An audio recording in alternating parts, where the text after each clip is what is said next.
So this is really about the family, both of these talks, and so I've been trying to think about the family and macroeconomics. And I think there's two common themes, which I'll develop a little bit in the two talks we just heard. One is the tight link between the macroeconomy and families or households. And another theme which kind of came back in both presentations is the difficulty in measuring what is associated with the family, whether it's the family itself or whether it's kind of input or output of the family. If we think about the first talk, the theory of the household or the model for family, this is really showing how the financial system, the government aid, and even the forms that are used to get these aid define and shape what a family is or ought to be. So it's kind of going to how the macroeconomy shape the family. I think the second talk was kind of taking the other direction in which how the macroeconomy is shaped by the family, thinking that a lot of family firms, that family firms are very common in many countries and are as such are an important player. Actually, there was a numbers from the Economies saying that 90% of the firms in the world are family firms. So if I want to think about the first kind of link between how the macroeconomy shaped the family, and with this particular fascinating example of U.S. College financing, to synthesize what has been said, it's kind of interesting that now middle-class family life is organized about this problem of paying for college. And the fact that the government, by imposing this structure, detects what a family is or should be. So Kathleen already pointed out, it's really about thinking that the family is still this nuclear framework with two biological or adoptive parents responsible in part for paying their children's educations. There's no extension to other generations in either providing care or receiving care. And this is clearly at odds with the new family norms that we observe in many Western society, and even more, if we were going into other contexts. What was kind of interesting is that it allows also gaming of the system. In addition to how the form kind of dictate what a family ought to be, this financing of college also dictates how a family needs to behave.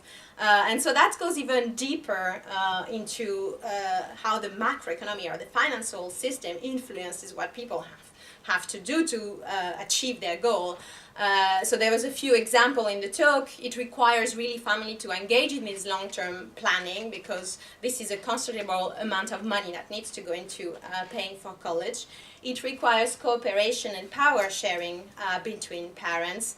It requires disclosure of financial information between parents and children. And it links separated parents into the provision of higher education.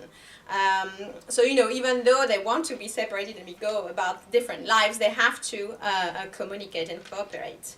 And it also links the generation financially for longer periods because parents and children become linked in this repayment for loans, despite the fact that going to college is really to achieve this aspiration of independence in the first place.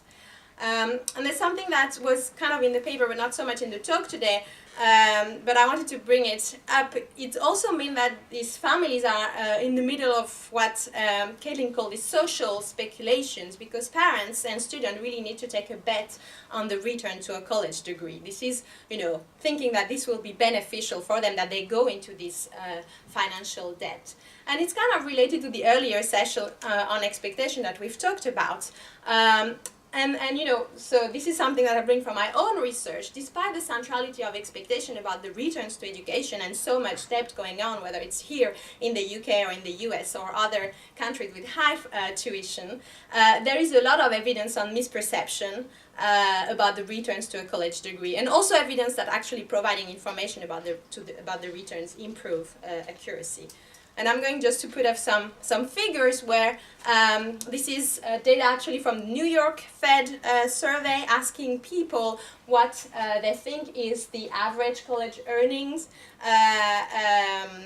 in the population and the average earnings for non-college graduates. And this is showing the ratio between the two. The blue line is showing the true relative college earning using the CPS at about 1.8, and the red line is showing what people in the population believe. And what you see is that there is a big discrepancy. Actually, the model point is closer to 1.3 maybe rather than 1.8, and there is a vast amount of heterogeneity in the population.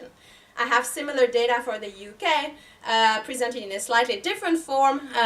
In the blue bar here, we again have what are the population earnings of graduates or non-graduates of age 30-year-old working full-time. And in red and gray, this is what our parents believe about the earnings of college graduate and of people who don't have a university degree in the population. And it shows similarly that people underestimate actually the return to a college degree in the population. And here this is something I took for another talk. The red bar shows parents where in the household at least one of them has a university degree, and the gray bar is parents without a university degree. But actually there's not a lot of difference in belief among these two groups. And so that's a bit of a side comment, but something I want to also put forward that hasn't been really talked a lot about today, which is that, we've talked about expectation formation, but not so much about the measurement of expectation, such as expectation about the returns to a college degree. And microeconomists actually have been doing that quite a lot since the mid-90s, and there's a lot more data available that potentially macroeconomics could be using to better understand the formation of expectation. For example, the US Health and Retirement Study collects expectation data since '92 and has very long panel data of those expectations. And for those of you who are interested, actually, I didn't put it on the slide, but Chuck Mansky recently wrote a piece in the NBER Macros, especially directed to macroeconomists, about how this expectation data measured in survey could be used to better understand macroeconomics issues. So going back to the family, so what are the implications of how the macroeconomy influence the family? Some of these questions, were put forward by Caitlin already. How do we define household as a category? But then how do we define household as a unit of decision making? Also, when we think about our modeling, and I think, and this is maybe as much as relevant for macroeconomists as microeconomists, we need to really think about the consequences of macro-social changes or policy on micro-social changes, such as here the definition of family norms, bargaining within the family, and information flow within the family. Now going back to the other side of the direction, how family influence the macroeconomy, I found this really fascinating. Also, family firms, are numerous and vibrant, and there's, some explanation why we do observe this family firm. That some of these hypotheses may have been criticized, but there's the idea that maybe they provide long-term management as opposed to more myopic management of widely held corporations. Maybe family ties substitute for weak legal structure. Maybe they have access to a better talent pool. You observe better the talent of your children, or there is intergenerational transmission of talents. And they're also maybe related to some earlier question, a notion of political connection that allows some of these family firms to thrive and have access to other important aspects of the economic life.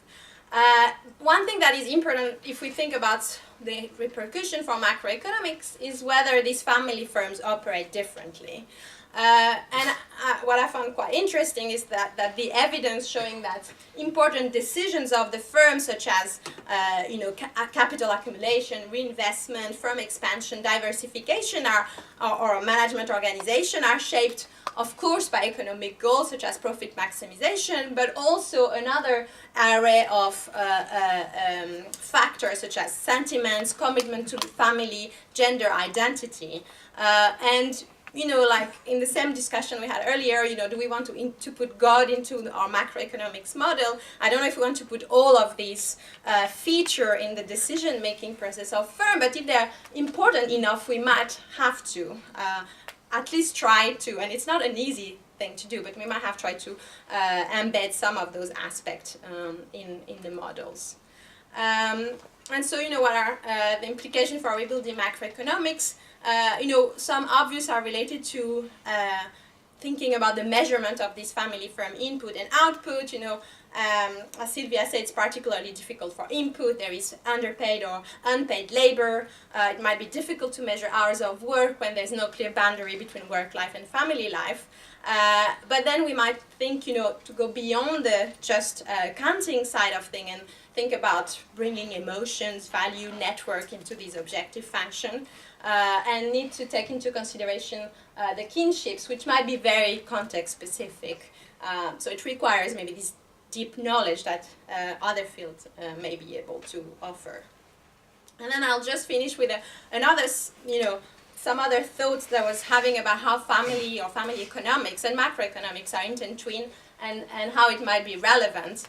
And one of them is related to family and the production of skills.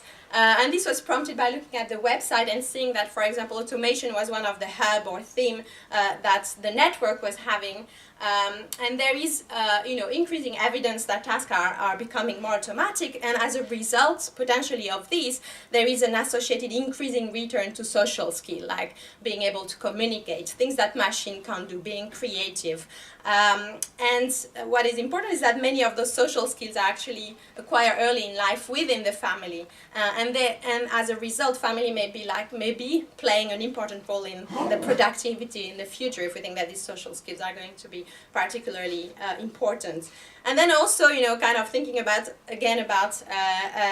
the role of the family and something that is more macroeconomics of the formation of expectation.